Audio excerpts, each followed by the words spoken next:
병원비가 200만 원? 엄마 카드 비밀번호도 모르는데. 삶은 예측 불가능한 순간에 멈춰 서곤 합니다. 어제까지 당연했던 일상이 한순간에 산산조각 날 때 우리는 비로소 그동안 보지 못했던 진실과 마주하게 되죠.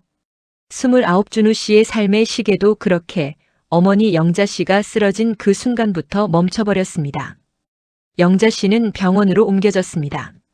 구급대원들의 다급한 손길 속에서 준우 씨는 자신이 할 수 있는 것이 아무것도 없다는 사실에 절망했죠. 의료진은 준우 씨에게 어머니의 정확한 상태와 과거 병력을 묻습니다. 하지만 준우 씨는 주민등록번호 뒷자리도 고혈압을 앓고 있었는지조차 알지 못합니다. 어머니의 삶에 대해 이렇게 무지했다는 사실에 준우 씨의 심장은 철렁 내려앉습니다. 환자분 보호자 되시죠? 환자분 연세가 어떻게 되세요? 지병은 없으시고요. 그게 어머니가 60대 초반이세요. 지병은 잘 모르겠어요. 환자분 상태가 위중합니다. 보호자분께서 병력과 인적사항을 정확히 아셔야 치료에 도움이 됩니다. 영자 씨의 상태는 중환자실로 옮겨질 만큼 위중했습니다.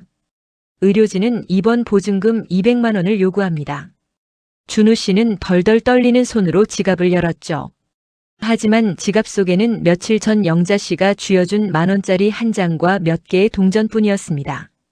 그의 통장 잔액은 2,700원. 지금까지 단 한 번도 돈 때문에 걱정해 본 적 없는 삶이었죠.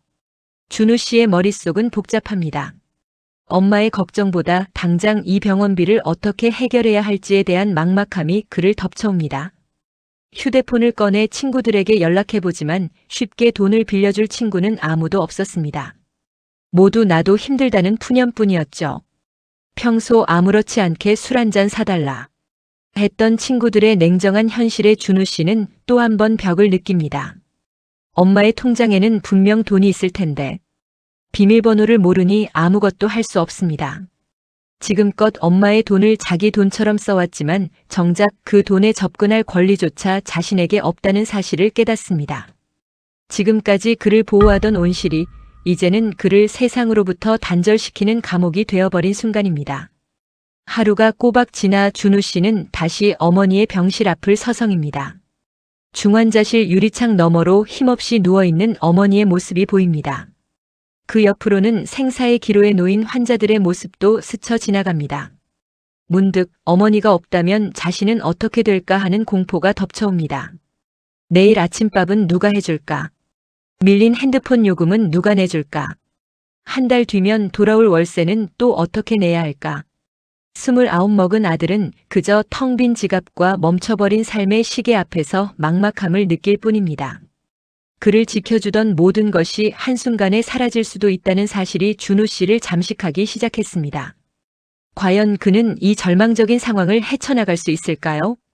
삶의 무게를 대신 짊어져 주던 가장 든든한 존재가 사라질 위기에 처하자 비로소 그는 생존이라는 거대한 질문 앞에 홀로 서게 됩니다. 살아있다는 게 공포로 다가온 적이 있습니까? 그저 숨만 쉬고 있을 뿐인데 매 순간 돈이 필요하다는 사실을 깨닫는 건 참으로 잔인한 일이죠. 준우 씨의 삶은 이제 그 잔인한 현실 정중앙으로 내던져졌습니다. 어머니 이영자 씨가 중환자실에서 사경을 헤매는 사이 그들이 살던 집은 서서히 활기를 잃고 죽어가고 있었네요. 집안의 불이 꺼졌습니다. 처음엔 그저 전구가 나간 줄 알았죠. 하지만 차단기를 올려도 스위치를 아무리 눌러봐도 집은 어둠에서 깨어나지 않았습니다. 전기료 미납. 준우 씨는 현관문에 덕지덕지 붙은 노란색 고지서들을 보고 나서야 깨달았습니다. 엄마가 매달 조용히 치러온 그 생존의 대가가 얼마나 무거웠는지를 말이죠. 냉장고 문을 열자마자 역한 냄새가 코를 찌릅니다. 전기가 끊겨 썩어버린 음식들. 엄마가 정성스레 볶아두었던 고기 반찬도 아껴 먹으라던 김치도 곰팡이가 가득합니다. 준우 씨는 헛구역질하며 냉장고 문을 닫습니다. 이제 그에겐 남은 음식이 없습니다. 그를 먹여 살리던 엄마의 손길이 멈추자 냉장고는 거대한 쓰레기통이 되어버렸네요. 준우 씨는 어둠 속에서 엄마의 지갑을 뒤집니다. 낡고 해진 지갑 안에서는 빳빳한 지폐 대신 구겨진 식당 영수증들과 쿠폰들만 우수수 쏟아집니다. 그 영수증들에는 준우가 좋아하던 돈가스, 준우가 마시던 우유의 기록이 가득하네요. 엄마는 자신의 옷 한 벌 사지 않으면서도 아들의 입에 들어갈 것들은 꼼꼼히 기록하고 챙겨왔던 겁니다. 엄마, 제발. 비밀번호가 뭐야? 나 밥 먹어야 한단 말이야. 준우 씨는 이제 슬퍼서 우는 게 아닙니다. 무서워서 울고 있습니다. 내일 당장 배를 채울 방법이 없다는 사실, 다음 달 집세를 못 내면 이 낡은 빌라에서도 쫓겨나야 한다는 실질적인 생존의 공포가 그를 짓누릅니다. 일본의 중년 니트족들이 부모 사후 겪었던 그 참혹한 고립의 풍경이 지금 준우 씨의 현실이 되어버린 거죠. 준우 씨는 생전 처음으로 이를 구하러 나섰습니다. 하지만 세상의 벽은 생각보다 훨씬 높고 단단했죠. 30살이 되도록 이력서 한 장 써본 적 없는 그를 반겨주는 곳은 없었습니다. 편의점 사장은 준우의 텅 빈 경력란을 보고 혀를 찹니다. 나이가 30인데 알바 한 번 안 해보셨어요? 라는 질문에 준우 씨는 아무 대답도 할 수 없었습니다. 지갑 속 2,700원. 준우 씨는 이제 선택해야 합니다. 이대로 어둠 속에서 굶어 죽을 것인지 아니면 생전 처음 겪는 거친 노동의 현장으로 몸을 던질 것인지 말이죠. 5년 동안 잡고 있던 공무원 시험지 대신 그는 처음으로 삽자루를 바라봅니다. 가장 밑바닥까지 추락한 후에야 비로소 보이는 것들이 있습니다. 엄마의 연금이 아닌 자신의 땀으로 번 10,000원 한 장의 가치. 준우 씨는 이제 생존이라는 거대한 전쟁터에서 첫 번째 무기를 집어들려 합니다. 새벽 4시의 공기를 마셔본 적이 있나요? 모두가 잠든 시간, 누군가에게는 하루를 마무리하는 시각이지만 생존의 벼랑 끝에 선 이들에게는 가장 치열한 전쟁이 시작되는 시간입니다. 준우 씨는 오늘 생전 처음으로 그 차가운 새벽바람 속에 섰습니다. 낡은 운동화와 대충 껴입은 후드티. 준우 씨의 차림새는 이곳 사람들과는 확연히 다릅니다. 어이 젊은 친구. 처음이야? 인력 소장의 무심한 질문에 준우 씨는 고개만 겨우 끄덕였죠. 기술도 경력도 없는 그에게 맡겨진 일은 철거 현장의 공방, 즉 무거운 자재를 나르는 일입니다. 어깨를 짓누르는 시멘트 포대의 무게는 생각보다 훨씬 무거웠습니다. 아니, 어쩌면 그건 지난 30해 동안 엄마가 혼자 짊어지고 왔던 삶의 무게였을지도 모르겠네요. 몇 번이고 다리가 풀려 주저앉고 싶었습니다. 손등은 시멘트 가루에 쓸려 피가 배어나오고 허리는 끊어질 듯한 통증이 밀려듭니다. 하지만 준우 씨는 멈출 수 없었습니다. 눈을 감으면 중환자실의 기계음과 집안에 굴러다니던 노란 고지서들이 환각처럼 떠올랐기 때문이죠. 못하겠으면 그냥 가. 라는 현장 반장의 호통에도 그는 묵묵히 흙먼지를 뒤집어쓰며 계단을 오릅니다. 땀방울이 눈으로 들어가 따갑지만 닦아낼 여유조차 없습니다. 하루 일당 15만 원. 소득세와 수수료를 떼고 남은 그 돈이 든 봉투를 손에 쥐었을 때 준우 씨는 멍하니 길가에 멈춰 섰습니다. 5년 동안 준비했던 공무원 시험 합격 통지서보다 지금 손에 쥔 눅눅한 지폐 몇 장이 더 묵직하게 다가왔기 때문이죠. 세금 한 번 내본 적 없던 청년이 비로소 국가와 사회의 일원으로 값진 노동을 증명해낸 순간이었습니다. 이영자 환자 미납된 병원비. 일부만이라도 수납하고 싶어서요. 창구 직원이 건네준 영수증을 받아든 준우 씨의 손이 떨립니다. 자신의 땀과 피가 섞인 돈으로 엄마를 지킬 수 있다는 것. 그것이 얼마나 숭고한 일인지 그는 이제야 알 것 같습니다. 중환자실 유리창 너머로 엄마의 손을 꼭 쥔 준우 씨의 입에서 참아왔던 고백이 터져 나옵니다. 엄마, 미안해. 내가 너무 늦었지? 나 오늘 돈 벌었어. 그러니까 제발 일어나줘. 그 간절한 외침이 닿았던 걸까요? 기계음에만 의존하던 영자 씨의 의식이 조금씩 돌아오기 시작합니다. 비록 예전처럼 건강한 모습은 아닐지라도 아들은 이제 엄마를 온실이 아닌 자신의 어깨로 지탱할 준비가 되었습니다. 절망으로 가득했던 병실에 아주 작은 희망의 빛이 스며듭니다. 가장 어두운 밤을 지나온 사람만이 새벽의 소중함을 안다고 하죠.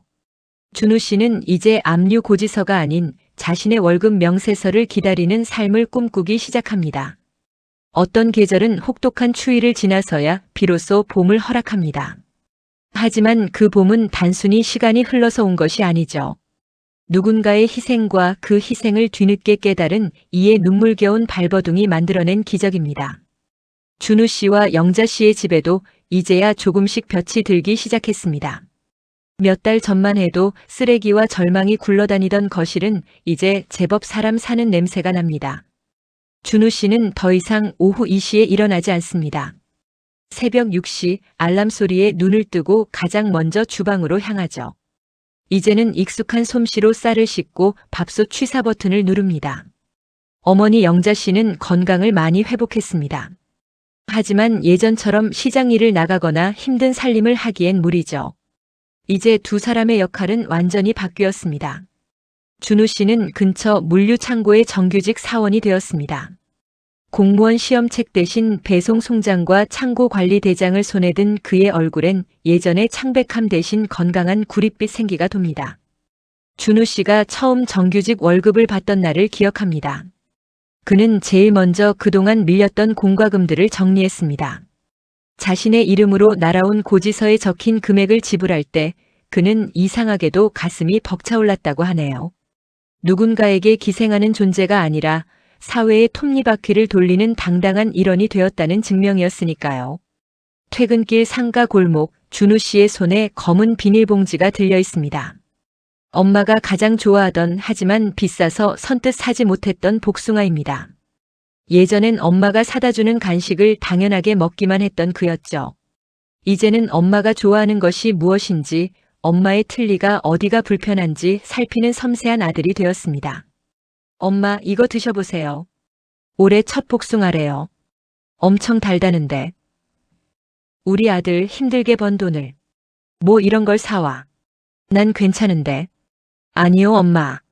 이제 괜찮다는 말 금지예요. 내가 다 할 테니까 엄마는 그냥 맛있게 드시기만 하세요.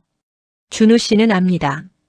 자립이라는 건 단순히 경제적인 독립만을 의미하지 않는다는 것을요.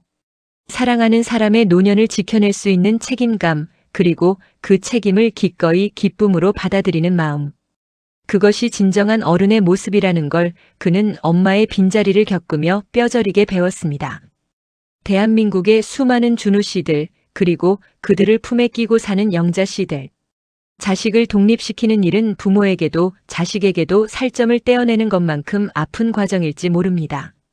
하지만 그 아픔을 견뎌내야만 비로소 서로를 온전한 인간으로 바라볼 수 있게 됩니다. 오늘 밤 준우 씨는 잠자리에 들며 내일의 출근을 준비합니다. 창밖의 세상은 여전히 차갑고 고단하지만 이제 그는 무섭지 않습니다. 자신의 어깨가 누군가의 든든한 온실이 될 수 있다는 사실을 이제는 믿기 때문입니다. 홀로 서는 연습은 끝났습니다. 이제는 함께 걷는 법을 배울 차례입니다.